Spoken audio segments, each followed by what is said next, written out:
ইসলামী ব্যাংকে আমরা কোনো লোনের জন্য বলি না, কাউকে বদলির জন্য বলি না, কারোর প্রমোশনের জন্য বলি নাই, এই অভিযোগ নাই। কিন্তু সোশ্যাল মিডিয়া গরম যে অবৈধ হস্তক্ষেপ করছে সরকার।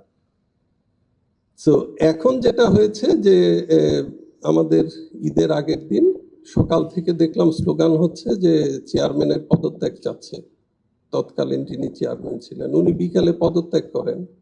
স্বাভাবিকভাবে এখানে যেহেতু 5 জনের বোর্ড আর একটা সিস্টেমিক ব্যাংকে আসলে বোর্ড এই মিনিমাম 5 জন ছাড়া এটা চলবে না। তো আমাদের তাৎক্ষণিক একটা নিয়োগ দিতে হয় খুব অল্প সময়ের মধ্যে, যেটা আমাদের কাছে অপ্রত্যাশিত ছিল। অল্প সময়ে আমরা নিয়োগ দিই। এরপর থেকে দেখলাম যে এর মানে অস্থির করার একটা প্রচেষ্টা আছে।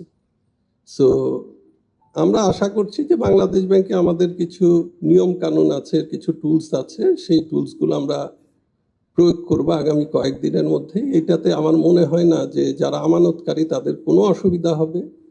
তারা তাদের আমানত যে কোনো সময় ফ্রিলি তুলতে পারবেন, এটাতে কোনো সমস্যা নেই। কয়েকটি তথ্য দিয়ে রাখি আমি।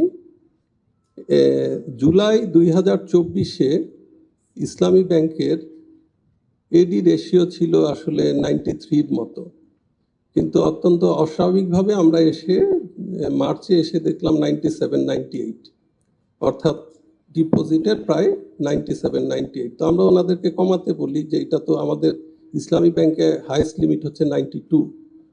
সো এইটা তো স্বাভাবিক, আমাদের স্ট্যাবিলিটির জন্য বলতে হয়, কিন্তু এটা না কমে এখন এটা প্রায় 98-এর মতো আছে। সো আমার মনে হয় না যে ইসলামী ব্যাংক নিয়ে কোনো সমস্যা হবে সামনে, কারণ অ্যাজ পার রুলস আমরা যেটা হয়, এবং আমি মনে করি ইসলামী ব্যাংকের ম্যানেজমেন্ট সেই কাজগুলো করছেন এবং করবেন, এবং ইসলামী ব্যাংকের বোর্ডও আমার ধারণা এই ব্যাপারে সজাগ আছেন, তারা কাজ করবেন। আর আমাদের কাছে যেই সাপোর্টগুলো দিতে হয়, ইমার্জেন্সি লিকুইডিটি সাপোর্ট, সেগুলো আমরা দিব। ফলে এটা নিয়ে আমার মনে হয় না খুব একটা সমস্যা আছে। যেটা সার্বিকভাবে সবাইকে বুঝতে হবে যে আমাদের প্রায় 1/3 ডিপোজিট চুরি হয়ে গেছে।